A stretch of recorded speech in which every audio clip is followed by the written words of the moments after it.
Bismillahirrahmanirrahim. Assalamualaikum warahmatullahi wabarakatuh.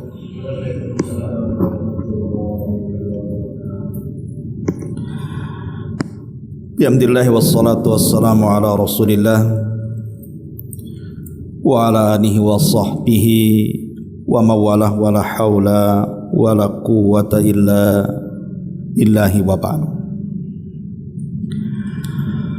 Hadirin dan hadirat yang dimuliakan Allah Subhanahu wa taala, alhamdulillah di malam ini kita bisa duduk kembali untuk bertalabul ilmi di Masjid Al-Fajri Jodoh Batam. Tak lupa salawat dan juga salam kita hadiahkan kepada Rasul kita Nabi besar Muhammad sallallahu alaihi wasallam. Pembahasan di malam hari ini kita akan membahas tentang pentingnya memulai di pagi hari dengan zikir. Dan zikir apa yang harus kita baca di pagi hari di dalam memulai aktivitas kita. Ma'asyiral muslimin yang dimuliakan Allah Subhanahu wa taala, kita tahu bahwa ada anjuran bagi setiap muslim dan juga muslimah untuk membaca zikir pagi dan petang. Dan subhanallah, semua lafaz yang diajarkan Rasul untuk dibaca di pagi dan petang hari itu semua isinya kalimat tauhid, kalimat la ilaha illallah. Saya akan contohkan dua zikir saja. Kalau kita tidak bisa membaca semuanya, ya minimalnya beberapa zikirlah kita baca untuk memulai aktivitas kita dengan tauhid. Pertama, ya biasa membaca surah kursi, kemudian juga Al-Ikhlas, Muawwidzatain. Ini kan isinya semua tauhid. Adapun zikir yang diajarkan Nabi sallallahu alaihi wasallam, minimalnya dibaca satu kali di sore atau di pagi hari, adalah asbahna wa asbaha mulku lillah walhamdulillah la ilaha illallah wahdahu la syarikalah lahul mulku wa lahul hamdu wa huwa ala kulli syai'in qadir. Kami telah memasuki waktu pagi dan kerajaan hanya milik Allah, termasuk segala pujian hanya milik Allah. Tidak ada sesembahan yang berhak disembah kecuali Allah, yang tidak ada sekutu baginya. Kerajaan hanya miliknya, begitu juga semua pujian hanya miliknya. Atau lafaz yang lainnya, kita juga disuruh dibaca atau membaca lafaz, mungkin yang paling pendek adalah la ilaha illallah wahdahu la syarikalah lahul mulku wa lahul hamdu wa huwa ala kulli syai'in qadir. Tidak ada ilah yang berhak disembah atau diibadahi kecuali Allah yang Maha Esa. Tidak ada sekutu baginya, baginya kerajaan dan baginya segala pujian, dan Dia Maha Kuasa atas segala sesuatu. Dan banyak beberapa lafaz yang diajarkan Nabi sallallahu alaihi wasallam untuk kita baca di pagi atau di petang hari. Yang ingin saya jelaskan, apa sih faedahnya? Itu masalahnya. Ketika kita tidak tahu faedah membaca zikir pagi petang itu, akhirnya malas. Ma'asyiral muslimin yang dimuliakan Allah Azza wa Jalla, hakikatnya ketika seseorang memulai harinya dengan membaca beberapa zikir dari zikir-zikir pagi ataupun mengakhiri aktivitasnya di sore hari dengan beberapa zikir yang diajarkan Rasul, kita ini sedang memulai aktivitas kita dengan tauhid dan mengakhiri aktivitas kita dengan tauhid. Dan kalau kita bicara tentang tauhid, kalimatul la ilaha illallah yang terulang-ulang dalam zikir tersebut, ini bukan kalimat biasa. Kalimatul tauhid itu kalimat yang sangat agung. Apa sih keagungannya? Kalau kita sedikit bercerita tentang kisah di dalam Al-Quran, kisah tentang Fir'aun yang disebutkan dalam surah Yunus ayat 90 itu, di mana Allah Subhanahu wa taala mengatakan wajawazna bi bani Israil al-bahra fa'atba'ahum fir'aunu wa junuduhu baghyan wa adwan hatta idza adrakahu al-gharaqu qala amantu annahu la ilaha illa alladhi amanat bihi banu Israil wa ana minal muslimin.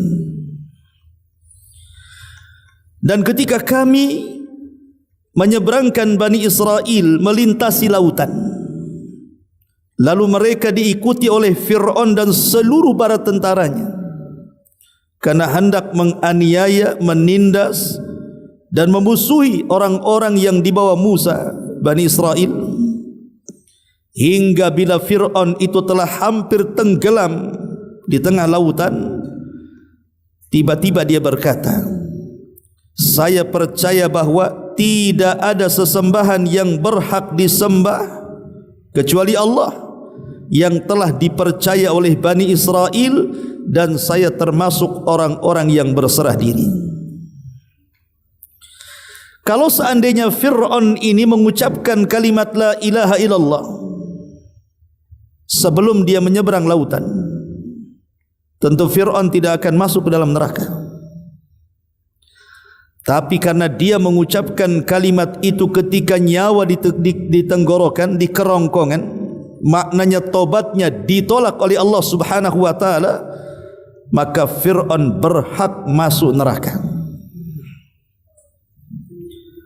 Ibnu Abbas radhiyallahu anhuma menjelaskan, sebenarnya ketika Fir'aun itu hendak mengucap kalimat lebih daripada itu, Jibril datang. Kemudian Jibril mengambil tanah dan dimasukkan ke dalam mulutnya, sehingga Allah Subhanahu wa taala katakan dalam ayat Yunus 91-nya, al-an wa qad asaita qablu wa kuntum minal mufsidin. Apakah sekarang baru kau percaya wahai Fir'aun? Baru kau sadar dan bertobat? Pada sesungguhnya kamu telah durhaka sejak dulu dan kamu termasuk orang-orang yang membawa kerusakan. Apa sekarang engkau hendak mengucapkan kalimat itu? Maka kemudian Jibril menyumpel mulut Fir'aun karena dikhawatirkan rahmat Allah akan datang kepada Fir'aun, karena Fir'aun itu manusia yang paling jahat, sehingga Jibril menyumpel mulutnya. Sebaliknya daripada Fir'aun, tukang-tukang sihirnya, tukang-tukang sihir Fir'aun yang dari kecil sampai dia menjadi ajudan Fir'aun itu tidak pernah mengucapkan kalimat tauhid, karena namanya sihir itu pasti bergelut dengan syaitan, lawan daripada tauhid. Ketika berduel dengan Nabi Musa, mereka melihat mukjizat Nabi Musa yang mereka pandang itu bukan sihir, tapi itu kekuatan Allah. Akhirnya kemudian mereka pun sujud kepada Allah Subhanahu wa taala dan bertobat dari perbuatan sihirnya dan pengabdiannya kepada Fir'aun, dan beriman kepada Rabbnya Musa. Kemudian Fir'aun marah dan mengatakan sebagaimana dalam surah Toha 71, amantum lahu qabla an adzana lakum, amantum lahu qabla an adzana lakum. Tukang-tukang sihirku, apakah kalian akan beriman kepada Musa sebelum aku izinkan? Innahu lakabirukumul ladzi allamakumus sihra. Ketahuilah bahwa Ia maksudnya Musa adalah pemimpin kalian yang telah mengajarkan kalian sihir. Fala uqatti anna aydiyakum wa arjulakum min khilaf wala usallibannakum fi judu'in nakhli wala ta'lamunna ayyuna asyaddu adzaban wa abqa, kata Fir'aun. Karena engkau sudah membelot dari aku, kata Fir'aun, saya akan potong tangan dan kaki kalian secara bersilang. Kemudian kalian akan aku salib di pangkal-pangkal pohon kurma, dan sesungguhnya kalian akan mengetahui siapa di antara kita yang lebih kejam, lebih pedih siksaannya.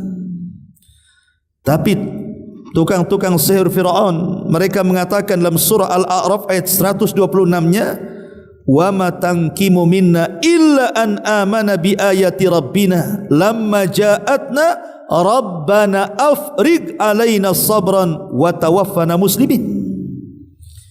Kata tukang-tukang sihir, mereka mengatakan, dan engkau tidak melakukan balas dendam kepada kami melainkan karena kami beriman kepada ayat-ayat Tuhan kami ketika ayat-ayat itu datang kepada kami. Kemudian mereka berdoa kepada Allah, ya Allah, kami limpahkanlah kepada kami kesabaran dan matikanlah kami dalam kondisi berserah diri alias muslim. Akhirnya mereka pun sebelum dibunuh oleh Fir'aun, mereka mengucapkan kalimat la ilaha illallah. Kata Abdullah ibn Abbas radhiyallahu anhuma, lihat tukang-tukang sihir itu. Di pagi hari mereka tukang-tukang sihir yang jahat, di sore hari mereka menjadi para syuhada yang baik.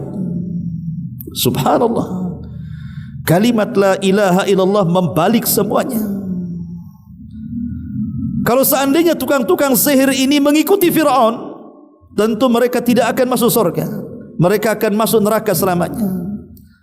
Sebagaimana kalau seandainya Fir'aun mengucapkan kalimat itu sebelum menyeberang dan sebelum nyawa ditenggorokan, tentu Fir'aun akan menjadi ahlul jannah. Itulah kalimatut tauhid la ilaha illallah, ikhwan. Ma'asyiral muslimin wal muslimat rahimani wa rahimakumullah. Nabi Yunus alaihi salatu wassalam, atau dikenal dengan Dhunnun, Yunus ibn Matta' alaihi salam, dia menyampaikan dakwah tauhid la ilaha illallah kepada kaumnya. U'budullaha wa la tusyriku bihi syai'an. Dia menyeru kaumnya untuk hanya menyembah Allah dan tidak menyekutukan Allah alias la ilaha illallah. Tapi kaumnya enggan.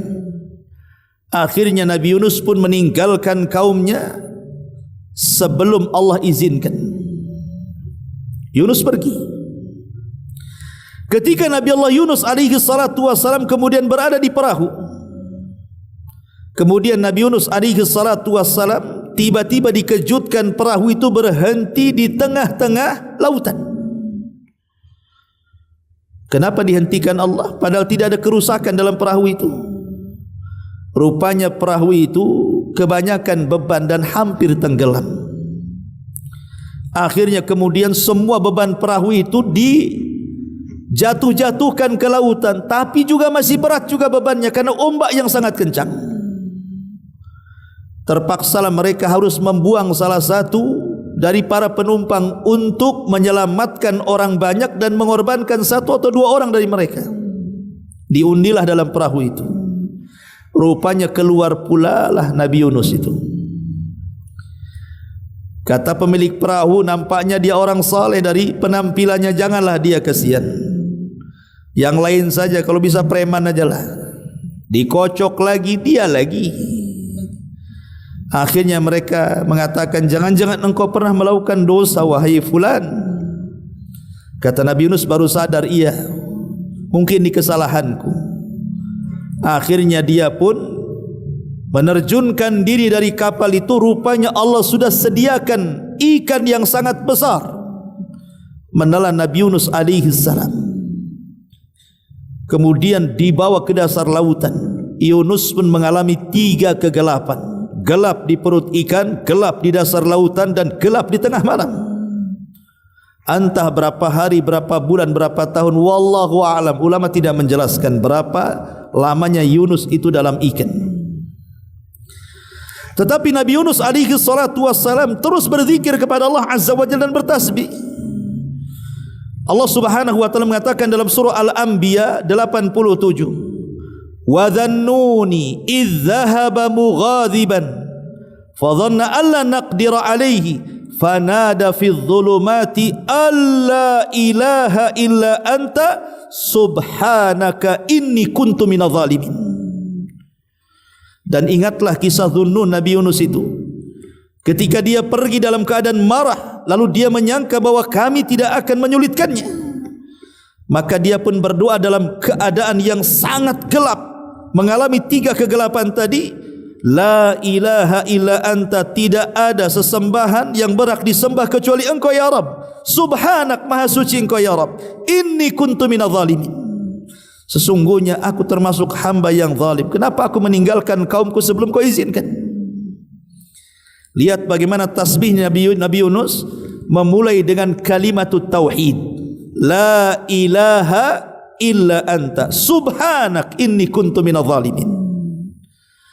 Ketika Nabi Yunus terus mengulang-ulang kalimat ini, malaikat yang ada di langit mereka mengatakan, ya Rabb, sautun ma'ruf wa ma'lum fi makanin ghairi ma'lum. Ya Rabb, ini suara kami kenal suara ini. Ingat bahwa kalau kita ini mengucapkan kalimat-kalimat baik, kalimat-kalimat semata-mata kita mengucapkan kalimat baik, entah berupa zikir, baca Quran, dakwah atau apapun, tanpa menunggu malaikat mengangkatnya, sudah terangkat ke langit. Tapi kalau amalan badan, kita bersedekah, kita sholat, kita puasa, itu malaikat yang hantar amalan kita ke langit setiap Senin dan Kamis. Tapi kalau kalimat yang baik, tanpa perantara malaikat, dengan sendirinya dia naik ke langit. Makanya malaikat mengatakan di hadapan Rabb, ya Rabb, ini kalimat ma'ruf dari hamba yang ma'ruf, tapi tempatnya tidak tahu di mana dia. Jadi malaikat itu hanya mencatat orang-orang yang ada di dasar bumi saja, karena dia tidak mengetahui bahwa Yunus itu ada di dasar lautan. Akhirnya kemudian Allah Subhanahu wa taala mengatakan, dialah hambaku Yunus alaihi salam. Makanya Allah Subhanahu wa taala kemudian berfirman di dalam surah As-Saffat ayat 144 sampai 146, falaula innahu kana minal musabbihin la labisa fi batnihi ila yaumi yub'atsun fanabadnahu bil ara wa huwa sakim fa ambatna alaihi syajaratun min yaqtin. Kalaulah sekiranya Yunus ini tidak termasuk orang-orang yang banyak mengingat Allah, bertasbih, niscaya dia akan tetap tinggal di perut ikan itu sampai kiamat dibangkitkan. Kemudian kami lemparkan dia ke daerah yang tandus, sedang dia dalam kondisi sakit, lemah, karena memang dalam perut ikan, tidak makan, tidak minum, ya. Dan kami tumbuhkan untuk dia sebatang pohon dari jenis tumbuhan labu. Ketika kemudian Allah perintahkan untuk memuntahkan ikan itu, ikan pun memuntahkan tanpa mengunyah Nabi Yunus. Kemudian dilempar ke padang tandus. Tiba-tiba Allah tumbuhkan apa itu? Labu. Dan labu ini banyak vitaminnya, ikhwan. Labu ini makanan kesukaan Nabi. Sampai Anas bin Malik radhiyallahu anhu mengatakan, setelah aku tahu Rasul suka labu, maka aku tidak pernah meninggalkan makan labu. Banyak-banyak makan labu antum. Nabi Yunus makan labu di sini, sehat dia. Ya, ma'asyiral muslimin yang dimuliakan Allah Azza wa Jalla. Lihat bagaimana tauhid menyelamatkan kesulitan. Jadi kalau kita dalam kondisi terbebani dengan beban hidup, banyaklah mengucapkan tauhid. La ilaha illallah. Itu kalimat yang bisa menyelamatkan kita dari kesulitan. Lihat Nabi Yunus.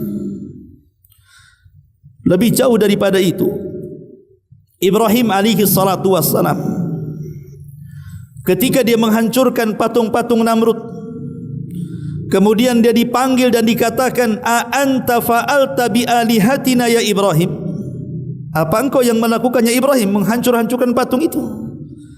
Kata Ibrahim, tidak, bal fa'alahu kabiruhum hadha, itu yang melakukan patung yang gede itu, palunya ada di situ. Tetapi ketika mereka tidak bisa berhujjah dengan cara pikiran, mereka mulai berhujjah dengan cara kekerasan. Kemudian mereka mengatakan, terutama para menteri-menteri di sekitar Namrud, harikuhu wangsuru alihatakum in kuntum fa'ilin. Tangkap Ibrahim, bakar dia, tolong patung-patung kalian. Lihat, harusnya patung yang nolong kita, ini patung yang ditolong kita. Akalnya di mana coba? Tolong Tuhan-Tuhan kalian katanya. Ini yang nolong terbalik, harusnya Tuhan nolong kita, masa kita tolong Tuhan? Bakar dia, tolong Tuhan-Tuhan kalian jika kalian hendak melakukan sesuatu kepada orang yang jahat ini. Akhirnya Ibrahim pun kemudian disiapkan api yang menyala dengan sangat tinggi, sampai kalau ada burung itu terbang dia jatuh saking panasnya di atas. Kemudian disiapkan manjanik, manjanik itu ketepel besar. Kemudian Ibrahim pun diletakkan di manjanik, kemudian dilempar ke dalam api dalam kondisi terikat. Saat melayang itulah Ibrahim alaihi salatu wasalam membacakan tauhid, yang ini pun dibacakan Nabi saat ditakut-takuti akan datang pasukan besar menyerang Madinah. Padahal ketika itu Rasul baru mengalami kekalahan di Uhud. Tiba-tiba ada ancaman bahwa Abi Sufyan dan orang-orang musyrik Arab itu akan datang dengan pasukan yang lebih besar menggempur Madinah. Maka kemudian Nabi SAW mengatakan, hasbunallah wa ni'mal wakil. Cukuplah Allah dan dialah sebaik-baik pelindung. Inilah makna dari kalimat la ilaha illallah. Hasbunallah itu kandungan dari makna kalimat la ilaha illallah. Maka disebutkan dalam Sahih Bukhari, ketika Allah Subhanahu wa taala kemudian memasukkan Ibrahim ke dalam api, dia pun langsung mengucapkan hasbunallah wa ni'mal wakil. Padahal sebelumnya para malaikat sudah siap-siap menolong Ibrahim itu.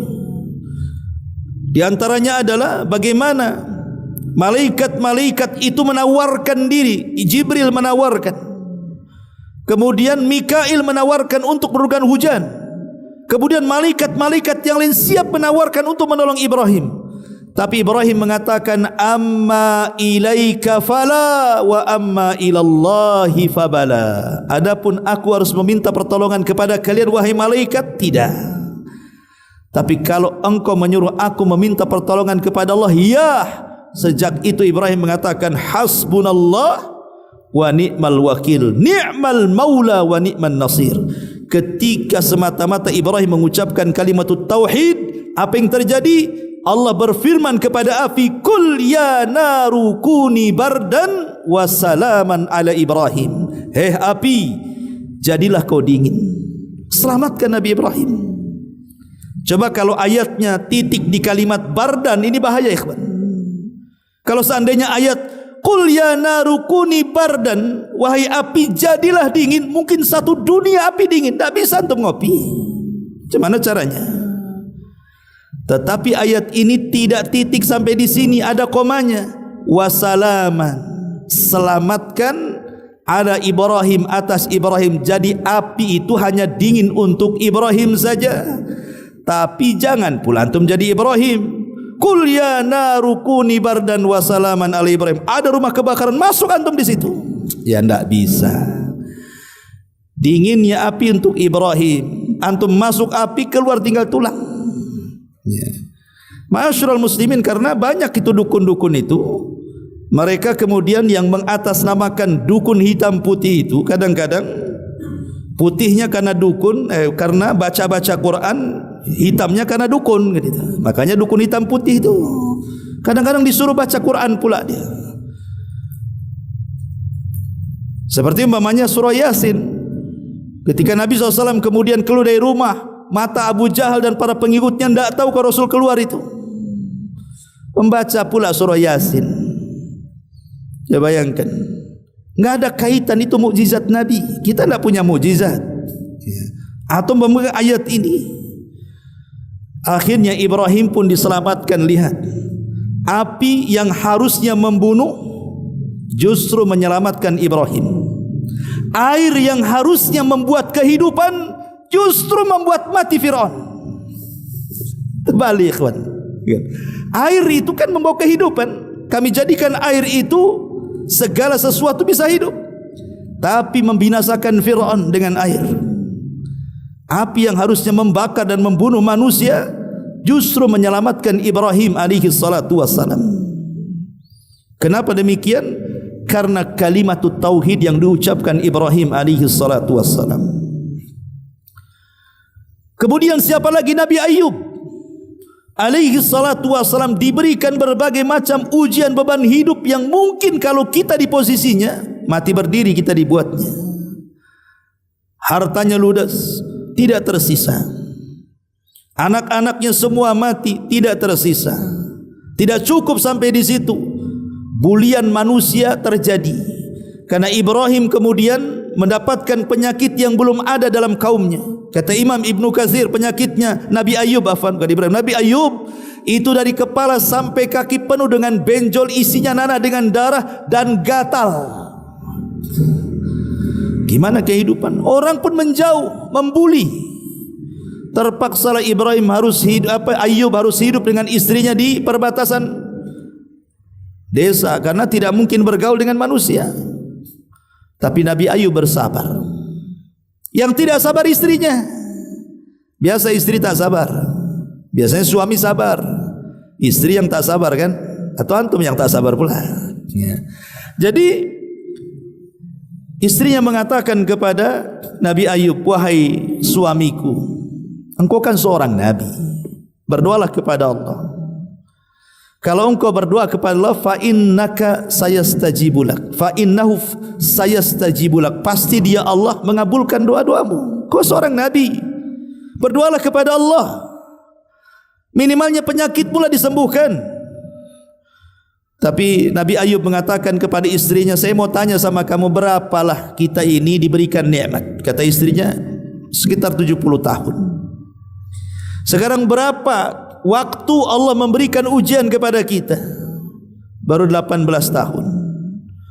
Lebih panjang mana nikmat yang diberi ataukah ujian yang ditimpakan? Lebih banyak nikmat.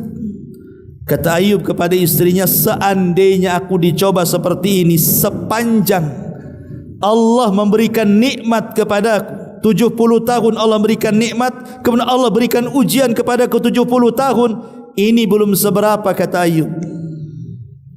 Subhanallah. Tetapi masalahnya Ayub juga manusia sama seperti kita. Ketika ada 2 orang temannya, dari seluruh temannya yang menjauhi hanya 2 orang tu yang suka menjenguk Ayub tu.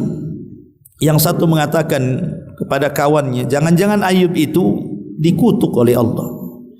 Kata kawannya, jangan kau mengatakan seperti itu, dia itu hamba yang saleh. Kenapa kau bisa mengatakan dia dikutuk? Ya kau coba lihatlah penyakit Ayub itu semakin hari semakin parah, tidak ada satu pun tanda akan sembuh. Kalau bukan kutukan apa namanya? Akhirnya kemudian orang ini mengatakan, ini yang membuat Ayub sedih itu, jangan-jangan Ayub itu melakukan dosa yang tidak pernah dilakukan kaumnya. Kita tidak tahu dosa apa itu sehingga dikutuk akhirnya. Maka masuklah ucapan ini ke telinga Ayub. Tidak sabar dia dengan ucapan itu. Akhirnya dia pun mengatakan kepada Allah Subhanahu wa taala, inilah kalimatut tauhid. Rabbi inni massaniyadh-dhurr wa anta arhamur rahimin. Ya Rabb, aku tahu semua musibah ini datang dari kamu. Dia nasabkan musibah kepada Allah sebagaimana nikmat dinasabkan kepada Allah, dan dia memulai dengan kalimat Rabb. Rabb itu kalimatut tauhid, panggilan Allah. Setiap doa para nabi memulai dengan kalimat Rabb. Ya Rabb, Sesungguhnya aku tahu bahwa yang menimpakan madarat ini datang dari kamu. Tapi aku tahu juga, kata Ayub, Engkau zat yang maha pengasih di antara hamba-hambamu yang pengasih. Artinya tidaklah engkau menguji diriku wahai Allah kecuali karena sayangmu kepadaku. Makanya Nabi SAW mengatakan apa? Inna Allah idza ahabba abdan ibtalahum faman radiya falahu ridha wa man sakhita falahu sukhtu. Allah itu kalau suka dengan hambanya, pasti hamba itu diuji. Entah kesehatannya, entah ekonominya, entah keluarganya, entah dengan kematian orang-orang yang dicintainya, pastilah Allah uji itu. Tapi siapa yang redha dengan ujian, dia mendapatkan redha Allah. Dan siapa yang murka dengan ujian, dia pun akan mendapatkan murka Allah subhanahu wa ta'ala. Ayub mengajarkan kepada kita keredhaan dalam ujian.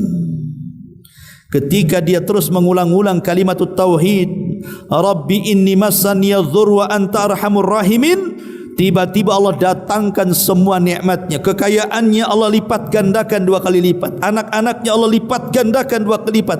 Kemudian penyakitnya Allah sembuhkan dan Allah buat Ayub semakin muda lagi.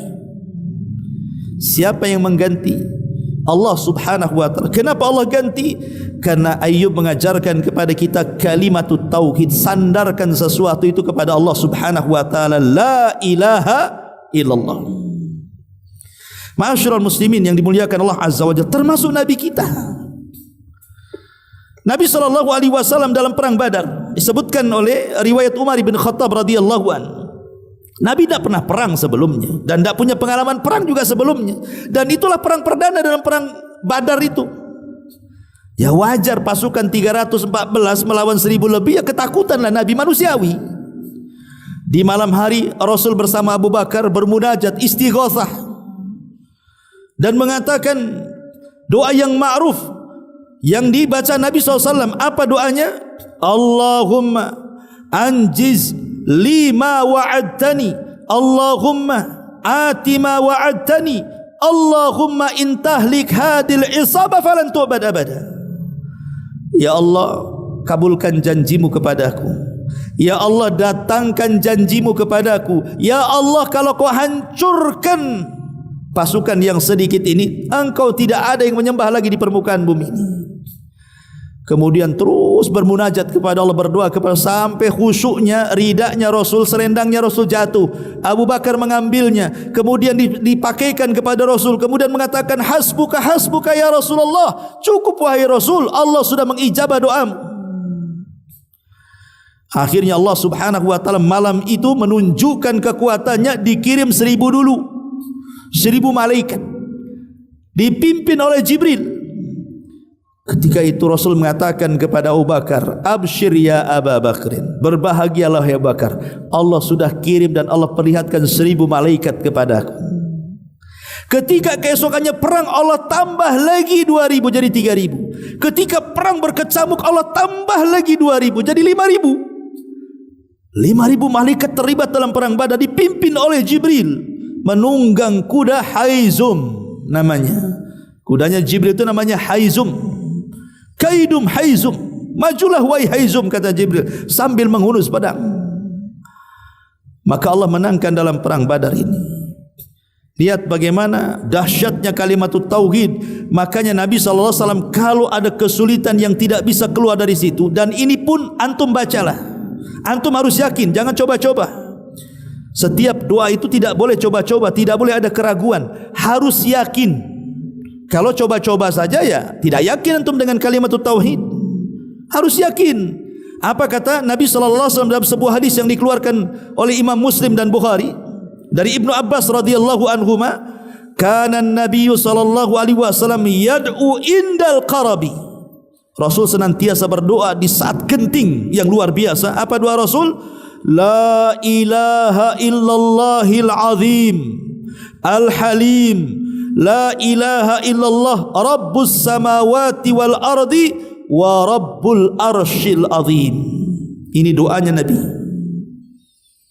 La ilaha illallah al-azimul halim, la ilaha illallah rabbus samawati wa rabbul ardi la ilaha illallah rabbul arsyil azim. Atau kalau disingkat la ilaha illallah al-azimul halim, la ilaha illallah rabbus samawati wal ar wa rabbul arsyil azim. Pendek ya. Baca doa ini ketika kita lagi sulit, lagi ada masalah, ulang-ulang doa ini. Saya yakin setiap masalah pasti diuraikan. Tapi harus yakin kita ini punya Tuhan yang yakin. Jangan pula berdoa dengan keraguan. Coba-coba, kan kata Ustaz katanya begitu. Enggak bisa coba-coba. Antum main coba-coba. Ibadah itu bukan coba-coba. Ibadah itu harus penuh dengan keyakinan karena Rabb yang kita sembah yakin, maka beribadahlah kepada Allah dengan cara yakin, dan doa bagian daripada ibadah. Ma'asyiral muslimin yang dimuliakan Allah Subhanahu wa taala. Kalimatut tauhid la ilaha illallah disebutkan dalam kitab Al-Muwatta li Imam Malik dari Talha ibn Ubaidillah ibn Quraiz. Nabi SAW mengatakan afdalud du'a yawma Arafah wa afdalu ma qultu ana wan nabiyyuna min qabli la ilaha illallah wahdahu la syarikana. Apa kata Nabi SAW? Seutama-utama doa adalah doa di hari Arafah. Tapi seafdol-afdolnya kalimat adalah kalimat yang aku katakan dan oleh seluruh Nabi katakan, la ilaha illallah wahdahu la syarikana. Kalimatut tauhid. Semua para Nabi mengucapkan kalimat la ilaha illallah. Karena Rasul yang mengatakan seutama-utama kalimat adalah kalimat yang aku ucapkan dan seluruh para Nabi ucapkan. La ilaha illallah wahdahu la syarikana. Nabi Musa alaihi salatu wassalam datang kepada Allah karena dia kalimur rahman, Nabi yang suka berdialog dengan Allah. Apa kata Musa? Ya Rabb, alimni du'aan adzukuruka wa ad'uka bi. Ya Rabb, ajarkanlah satu kalimat doa yang aku bisa berzikir dan berdoa dengan kalimat itu. Maka Allah mengatakan, ya Musa qul la ilaha illallah. Wahai Musa, katakan la ilaha illallah. Kalimatut tauhid. Kata Nabi Musa, ya Rabb, semua manusia mengucapkan kalimat itu, yang lain saja. Maka Allah mengatakan, ya Musa, lau anna samawati sab'i wa amirahunna wal aradina sab' fi kifatin wa la ilaha illallah fi kifatin malat bihinna la ilaha illallah. Hei Musa, kalau seandainya langit dan bumi diletakkan di satu neraca timbangan, la ilaha illallah di neraca satunya, maka la ilaha illallah lebih berat dibandingkan langit dan bumi. Lihat, ketika kita mengucapkan kalimat la ilaha illallah, kalimat ini adalah kalimat yang bisa memberatkan, lebih berat dibandingkan langit dan bumi. Ini bukan main-main. Jadi kalau antum memulai di pagi hari dengan zikir pagi dan petang, itu sama dengan memulai dengan kalimatut tauhid, dan antum sudah mengucapkan kalimat yang diucap oleh seluruh manusia, bahkan seluruh alam semesta, bahkan lebih berat timbangannya dibandingkan langit dan bumi. Jadi jangan remehkan itu kalimat zikir pagi dan petang itu, karena isinya tauhid masalahnya. Makanya kenapa tauhid ini adalah tiket kita masuk ke dalam Islam dan tiket kita masuk ke dalam surga. Kalau seandainya kita ini puasa, kita ini zakat, kita ini haji, kita solat, tapi tidak mengucapkan kalimat la ilaha illallah, semua amalan itu ditolak oleh Allah Subhanahu wa taala. Karena tiket masuk Islam itu adalah syahadataini, dua kalimat syahadat. Walaupun antum semua infakkan seperti Abu Bakar, diinfakkan semua hartamu, solat tiap malam, pagi, petang, siang, malam solat, puasa tiap hari, puasa mutlak, haji bolak-balik, tapi kalau tidak mengucapkan kalimat la ilaha illallah, percuma itu semua. Usairim adalah seorang sahabat yang ketika Sa'd bin Mu'adz, Sa'd bin Mu'adz ini pemimpin kabilah Aus. Sa'd bin Mu'adz ini ketika dia masuk Islam di tangan Mus'ab bin Umair, maka dia perintahkan satu kabilah untuk masuk Islam. Kata Sa'ad, kalau kalian tidak masuk Islam, jangan satu atap denganku. Akhirnya satu kabilah Aus masuk Islam, yang belakangan disebut Ansar. Karena Ansar itu dari gabungan dua kabilah, satu Khazraj, satu Aus. Ketika semua masuk Islam, jadilah mereka orang-orang Ansar. Kalau yang dari Makkah disebut Muhajirin, kalau Madinah disebut Ansar. Lah suku Aus ini semua masuk Islam di tangan Sa'ad ini, Sa'ad ibn Mu'adh ini. Kalau pemimpin Aus Sa'ad ibn Ubadah, sama-sama Sa'ad namanya pemimpin Aus dan Khazraj ini, dua Sa'ad lah bahasanya. Lah pemimpin Aus ini Sa'ad ibn Mu'adh ini mengatakan kepada kaumnya, masuk Islamlah kalian, kalau tidak jangan satu atap. Dipaksa masuk Islam, satu kabilah masuk Islam, kecuali satu orang namanya Usairim, tak mau dia. Ketika perang Uhud, semua kerabat-kerabatnya satu suku ikut perang membela Nabi karena mereka sudah Muslim. Usairim datang kepada Nabi SAW, ya Rasulullah, izinkan aku perang, aku ingin membela kabilahku. Oh, enggak bisa, kabilahmu Muslim, kau kafir, kau tidak bisa terlibat perang. Lalu apa yang menjadikan aku supaya aku bisa menjadi orang-orang yang dilibatkan dalam perang sebagaimana sanak saudaraku ikut terlibat dalam perang? Kata Nabi SAW, Qul la ilaha illallah wa anni rasulullah. Katakan la ilaha illallah dan saya adalah Rasulullah. Maka dia pun akhirnya karena ingin ikut perang, dia pun mengucapkan dua kalimat syahadat, asyhadu an la ilaha illallah wa asyhadu anna Muhammad Rasul. Akhirnya terlibat perang Uhud. Perang Uhud kan kalah kaum muslimin. Ketika Nabi SAW melihat kekalahan kaum muslimin, dia sedih. Dia mencari jasad-jasad orang yang mati. Rupanya ada Usairim mati. Kemudian Rasul mengatakan kepada para sahabatnya, tahukah kalian siapa orang itu? Dialah Usairim. Amalannya sedikit, tapi pahalanya besar. Abu Hurairah mengatakan di hadapan kawan-kawannya, maukah ku habarkan kepada kalian seseorang yang tidak pernah sujud tapi masuk surga paling tinggi, katanya. Kata sahabat yang lain, mana ada wahai Abu Hurairah, enggak pernah sujud kau bisa masuk surga yang paling tinggi. Kata Abu Hurairah, ada, dialah Usairim. Seandainya Usairim ini tidak mengucapkan kalimat tauhid, kemudian masuk ke dalam perang, dipastikan masuk neraka. Tapi karena dia mengucapkan kalimat tauhid, kemudian dia masuk dalam pertempuran, kemudian dia mati syahid, apa kata Rasul? Bidadari sudah menanti dia, katanya, dan berebut untuk mengambil rohnya. Subhanallah. Ya. Lihat bagaimana kalimat tauhid yang luar biasa ini.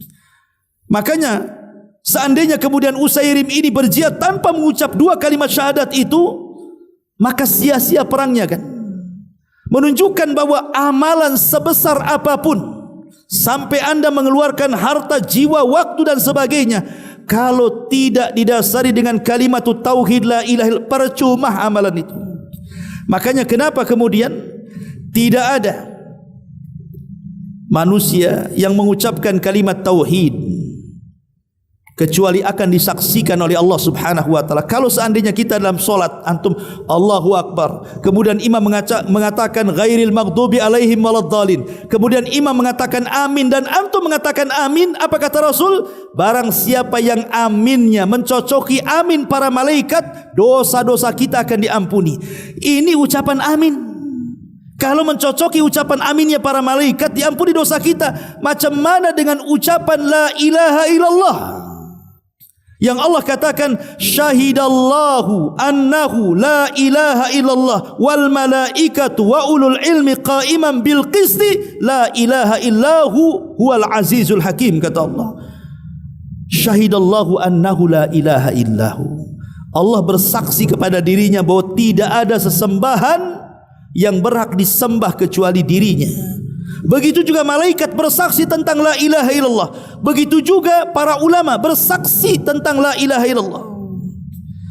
Makanya siapa yang mengucapkan kalimat la ilaha illallah, maka dia termasuk ahlil ilmu.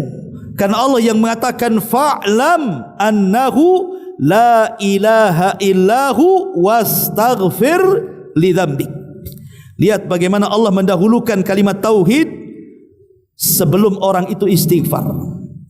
Kalau seseorang beristighfar, ya Allah ampuni dosa aku sudah banyak dosanya, aku sudah banyak maksiatnya, ya Allah ampuni aku, astagfirullahaladzim, diampuni dosanya? Tidak diampuni dosanya sampai dia mengucapkan kalimat la ilaha illallah. Karena Allah mendahulukan la ilaha illallah. Fa'lam, ketahuilah, annahu la ilaha illallah, annahu la ilaha illahu, bahwa Allah itu sesembahan yang tidak berhak disembah kecuali Dia. Baru Allah katakan wastaghfir li dzambik, baru kau minta ampun. Berarti tauhid dulu baru taubat. Makanya kalau kita melihat lafaz daripada sayyidul istighfar, perhatikan sayyidul istighfar itu, penghulunya istighfar, Allahumma anta rabbi la ilaha illa anta khalaqtani wa ana abduk wa ana ala ahdik wa wa'dika mastata'tu wa a'udzu bika min syarri ma sana'tu abu'u laka bi ni'matika 'alai wa abu'u laka bi dzambi faghfirli innahu la yaghfirudz dzunuba illa anta. Allah dahulukan tauhid, baru kemudian di akhir faghfirli, ya Allah ampuni. Tauhid dulu baru minta ampun, gitu maksudnya. Kalau orang tidak bertauhid, walaupun banyak dosanya minta ampun, tidak akan diterima ampunannya sampai dia mentauhidkan Allah Azza wa Jalla. Sampai dia mentauhidkan Allah. Orang banyak dosa, dia berzina, dia berjudi, dia maksiat macam-macam, tapi dia datang ke dukun, tidak mentauhidkan Allah, percuma, karena dia tidak mengamalkan kalimat la ilaha illallah. Ma'asyiral muslimin yang dimuliakan Allah Subhanahu wa taala, Usama ibn Zaid, Usama ibn Zaid itu cucu angkat Nabi, karena dia putra daripada Zaid ibn Harithah. Rasul itu ketika meninggal anak laki-lakinya sedih. Akhirnya Khadijah membeli seorang budak namanya Zaid ibn Harithah, dihadiahkan kepada Rasul. Jadilah anak angkat untuk menghibur, karena anak laki-laki Rasul meninggal dunia. Jadilah anak angkat kesayangan Nabi. Zaid punya anak namanya Usama, dan itu cucu angkat kesayangan Nabi. Usama disuruh oleh Nabi SAW berperang dalam sebuah sariyah, pasukan khusus yang tidak dipimpin Nabi. Menang dalam peperangan itu. Ketika dalam peperangan itu sudah menang, dia dan seorang Ansor mengejar orang musyrik. Dikejar orang musyrik sama dia. Rupanya terkejar karena kelelahan orang musyrik ini. Pertama orang Ansor datang membawa pedang, dan ketika hendak dihunuskan, tiba-tiba dia mengucapkan kalimat tauhid la ilaha illallah Muhammadur Rasulullah, katanya. Tidak jadi disarungkan kembali, kemudian pergi. Kemudian Usama ibn Zaid heran, kenapa tidak ditebas? Didatangi sama dia. Kemudian ketika dia menghunuskan pedang, dia mengucapkan kalimat itu lagi, la ilaha illallah Muhammadur Rasulullah. Ditebas juga sama Usama itu. Mati dia. Kabar ini sampai kepada Rasul. Marah Rasul kepada Usama dan mengatakan, sini kau Usama, aqatalta man qala la ilaha illallah, kau bunuh orang yang sudah mengucap kalimat la ilaha illallah. Usama membela dirinya dan mengatakan, Rasul, ini dalam peperangan, bisa saja dia tipu-tipu, dia takut pedangku sehingga dia mengucapkan kalimat tauhid bukan karena betul dari hatinya. Maka Rasul mengatakan, afala syaqaqta an qalbik, apakah engkau sudah membelah dadanya wahai Usama sehingga kau tahu isi hatinya, katanya. Dalam riwayat Rasul sampai mengulang-ulang kalimat ya Usama, kaifa bila ilaha illallah idza ja'atka yaumul qiyamah. Usama, apa pertanggungjawabanmu tentang kalimat yang dibaca orang itu? Kalau seandainya la ilaha illallah datang kepada Allah dan mengatakan, ya Rabb, orang ini membunuh orang yang mengucapkan kalimat ini, katanya. Diulang-ulang kalimat itu sampai Usama mengatakan, laitahu aslamtu yaumaidzin, coba kalau aku baru masuk Islam gak dimarahi kayak gini, katanya. Karena orang yang sudah lama Islam ya wajarlah dikerasi ya. Kalau mu'alaf kan dilembuti itu. Makanya dia mengatakan, aduh coba aku baru masuk Islam ini, Rasul gak semurka ini sama aku, katanya. Ya. Lihat bagaimana keutamaan la ilaha illallah. Sampai Hudzaifatul bin Yaman, beliau mengatakan nanti di akhir zaman, walaupun sekarang sudah akhir zaman, tapi nanti di akhir-akhir, ketika Quran akan diangkat dalam satu malam, antum baca sudah tidak ada tulisan, antum keluarkan hafalan, hilang hafalan. Islam tinggal hanya namanya. Orang tidak mengenal apa itu solat, apa itu puasa, apa itu zakat, enggak kenal apapun. Mereka hanya mengenal kalimat la ilaha illallah. Itu pun yang mengucapkan bukan yang muda-muda, yang sudah tua-tua. Mereka menghafal kalimat itu dari nenek moyangnya, bukan karena paham maknanya. Kemudian Hudzaifah ditanya oleh sahabat yang bertanya soal atunjihi kalimatul la ilaha illallah, apakah bisa menyelamatkan kalimat la ilaha illallah yang mereka baca padahal mereka tidak paham maknanya? Maka Hudzaifah bin Yaman mengatakan, ya, tetap akan bermanfaat kepada mereka. Minimalnya kalau mereka masuk neraka, mereka tidak dikekalkan di dalamnya. Karena la ilaha illallah satu-satunya tiket masuk surga. Ya. Ma'asyiral muslimin, maka jangan pernah remehkan zikir pagi dan petang. Itu memulai dengan tauhid dan mengakhiri dengan tauhid. Ini bukan perkara penting zikir ini. Ya. Belum lagi kemudian kalimat tauhid ini bisa kemudian seseorang itu terhindar dari syaitan. Syaitan tidak mungkin dekat-dekat sama kita, karena yang membuka kuncinya sendiri syaitan sendiri yang ngomong gitu. Jadi ketika Abu Hurairah menjaga zakat mal ketika Ramadan, dicuri pula tuh makanan zakat itu. Ditangkap malam pertama.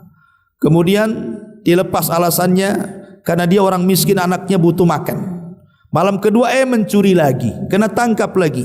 Kemudian akan dilaporkan kepada Rasul. Kemudian dia ngeles lagi, anakku lagi lapar katanya.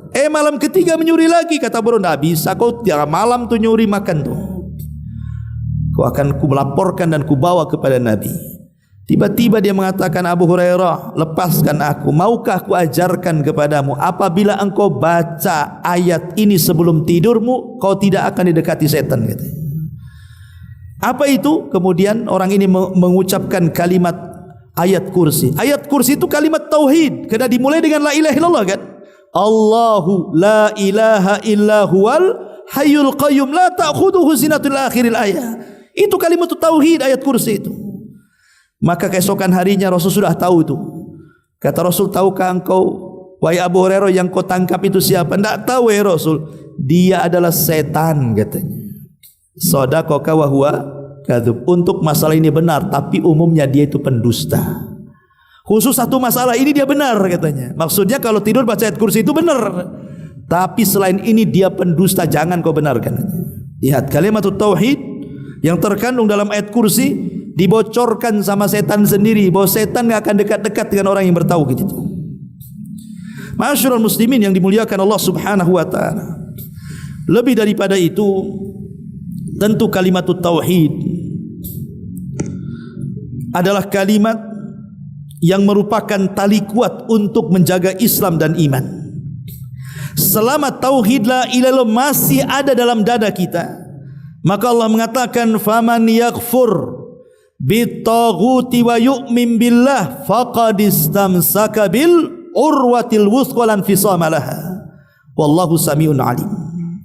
Barang siapa yang ingkar kepada taghut, kesyirikan, dan beriman kepada Allah alias tauhid, maka sungguh dia telah berpegang dengan tali yang sangat kokoh dan tidak akan pernah putus. Kata Imam Qurtubi, maksudnya tali yang sangat kokoh dan tidak terputus adalah kalimatul la ilaha illallah. Kalimat tauhid itu adalah tali kuat. Kalau kalimat itu masih menghujam dalam dada kita, maka mau dunia menghampiri dia pun tidak akan keluar dari Islam. Tapi kalau sudah tidak kokoh, banyaklah orang Batam murtad itu.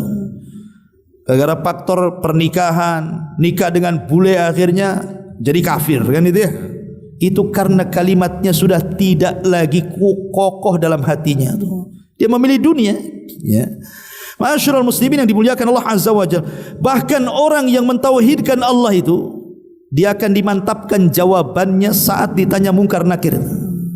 Allah katakan dalam Quran, yusabbitullahu alladhina amanu bil qawli tsabit fil hayatid dunya wa fil akhirah. Dalam surah Ibrahim 27 Allah mengatakan, Allah akan memantapkan orang-orang yang beriman dengan jawaban yang mantap, baik di dunia atau di akhirat.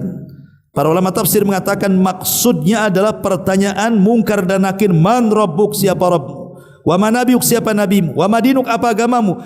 Karena dia orang yang bertauhid, maka dengan mudah dia mengucapkan Allah Rabbku, Muhammad nabiku, Islam agamaku. Ketika itu Allah katakan, sadaqa abdi, hambaku telah benar. Bentangkan pintu sorga, arahkan ke kuburannya, luaskan kuburannya sejauh mata memandang, hantarkan kenikmatan sorga ke dalam kuburannya. Itu yang disebut dengan nikmat kubur namanya. Ya, tauhid ini luar biasa. Bahkan tauhidlah cabang iman tertinggi. Iman itu kan bercabang-cabang. Yang paling rendah kalau antum berjalan nampak paku diambil kemudian disisihkan, takut orang keinjak. Itu paling rendah tuh. Tapi yang paling tinggi adalah al-imanu bid'un wa sab'una syu'batan fa afdaluha qaulu la ilaha illallah, kata Rasul, wa adnaha imatatul adza 'anit tariq. Kata Nabi SAW, iman itu 70 lebih tingkatan. Yang paling utama adalah perkataan la ilaha illallah, dan yang paling rendah adalah membuang hal-hal yang mengganggu orang yang jalan. Menyingkirkan batu, menyingkirkan apalah terserah. Tapi walaupun demikian ikhwan, walaupun hanya menyingkirkan batu, beling, paku yang orang lewat itu saja sudah luar biasa. Kata Rasul, sana'iul ma'ruf taqi masari as-su, bahwa perbuatan-perbuatan baik sekecil apapun itu bisa menjadikan kita selamat dari murka Allah Subhanahu wa taala. Maka jangan bakhil untuk melakukan kebaikan walaupun sekecil apapun. Bahkan lebih daripada itu, Allah Subhanahu wa taala mempermisalkan bahwa kalimat tauhid ini adalah kalimat yang luar biasa. Allah Subhanahu wa taala berfirman, ilaihi yas'adul kalimut thayyib wal 'amalus salihu yarfa'u. Ilaihi yas'adul kalimut thayyib wal 'amalus salihu yarfa'uhu. Kepada Allah lah ucapan-ucapan yang baik itu naik dan amalan soleh terangkat. Tadi saya sudah katakan di mukadimah, kalimat ilahi yas'ad, yas'ad itu diambil dari sa'ida yas'adu. Kalau yarfa itu diambil dari rafa'a yarfa'u. Kalau sa'ida yas'adu artinya naik dengan sendirinya. Kalau rafa'a yarfa'u artinya dinaikkan oleh orang lain sehingga menjadi tinggi. Maksudnya begini, kalau ucapan yang baik itu terangkat dengan sendirinya sampai di hadapan Allah. Tapi kalau amal soleh berbentuk perbuatan itu diangkat para malaikat kemudian dihadapkan kepada Allah. Subhanallah, ya. Jadi jangan remehkan ucapan yang baik itu, karena Rasul mengatakan qaulun ma'ruf shadaqatun, ucapan yang baik itu sedekah. Ya. Apakah itu baca Quran, apakah itu zikir, apakah itu mengajak manusia kepada kebaikan, mencegah dari kemungkaran, ataukah ketika kita bicara memilih diksi dan kata-kata mana yang enak didengar, mana yang halus, mana yang santun. Ini kalimat yang baik tidak harus menunggu malaikat diangkat, dia terangkat sendiri dia dan langsung ke hadapan Allah. Lihat bagaimana tingginya amalan lisan ikhwan. Tapi kalau amalan badan itu malaikat yang naikkan. Ya, jadi banyak-banyaklah kita ini mengucapkan kalimat yang baik, dan tidak ada kalimat yang lebih baik dibandingkan kalimat la ilaha illallah. Afdhalu dzikri la ilaha illallah. Seafdal-afdalnya zikir, kata Rasul, adalah kalimat la ilaha, kalimat tauhid.